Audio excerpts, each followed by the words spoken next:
Pembangunan pada sektor kesehatan menjadi salah satu prioritas pemerintah Provinsi Kalimantan Tengah. Salah satunya pada pemenuhan tenaga kesehatan seperti dokter yang merata di seluruh kabupaten kota di Kalimantan Tengah ini. Di Hari Dokter Indonesia yang diperingati setiap 24 Oktober, Kepala Dinas Kesehatan Kalimantan Tengah Dr. Suyuti Samsul menyebutkan, bila dibandingkan dengan rasio penduduk di Kalimantan Tengah, sebenarnya keberadaan dokter sudah cukup. Hanya saja terjadi kekurangan relatif karena pemenuhan di tiap kabupaten yang masih menjadi kendala. Dokter banyak tertumpuk di perkotaan, sehingga masih ada 17 puskesmas di Kalimantan Tengah tidak memiliki dokter. Untuk pemenuhan kebutuhan dokter di puskesmas merupakan kewenangan pemerintah kabupaten atau kota.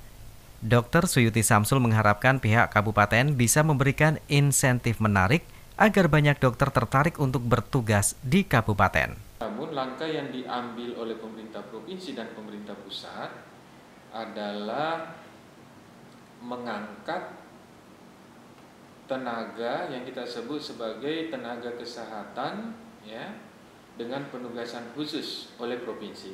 Ya, itu datanya yang lengkap nanti minta di bidang terkait ya. Tetapi kita berangkatkan itu puluhan dokter setiap tahun untuk mengisi.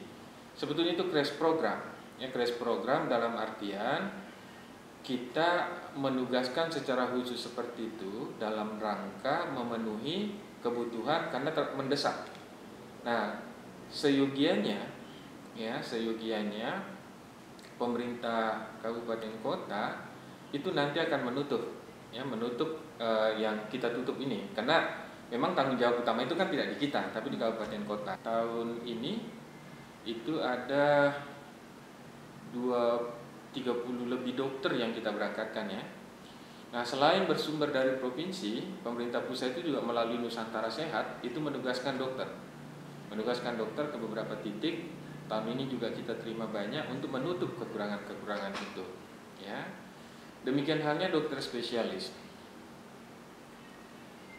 Dokter spesialis 1 ya, dokter spesialis 1 itu juga menumpuk di kota-kota besar ya. Misalnya kalau di Kalteng kebanyakan di Palangkaraya.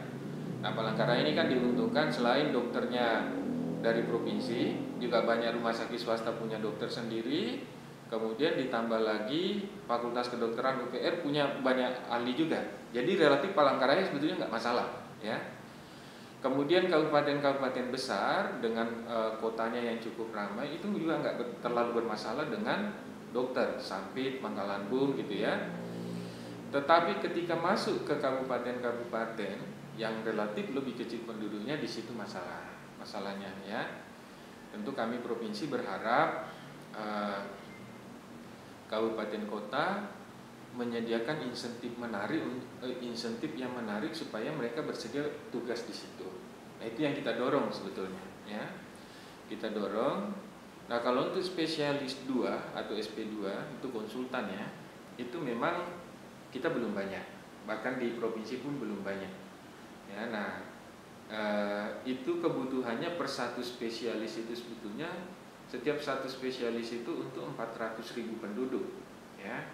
Jadi kalau misalnya kita bicara SPOG konsultan, SP2 ya, spesialis 2-nya Objin, maka untuk satu jenis subspesialistik atau SP2 tadi sebetulnya di Kalteng itu hanya butuh sekitar 4 atau 5 orang.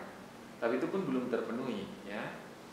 Nah, itu memang agak susah dan masih langka, bukan hanya di Kalteng tapi di seluruh Indonesia. Namun pemerintah provinsi mencoba ya, mulai tahun depan itu rencana kita akan menyediakan bantuan pendidikan. Dari Palangkaraya, Gilang Rahmawati, Kalteng TV.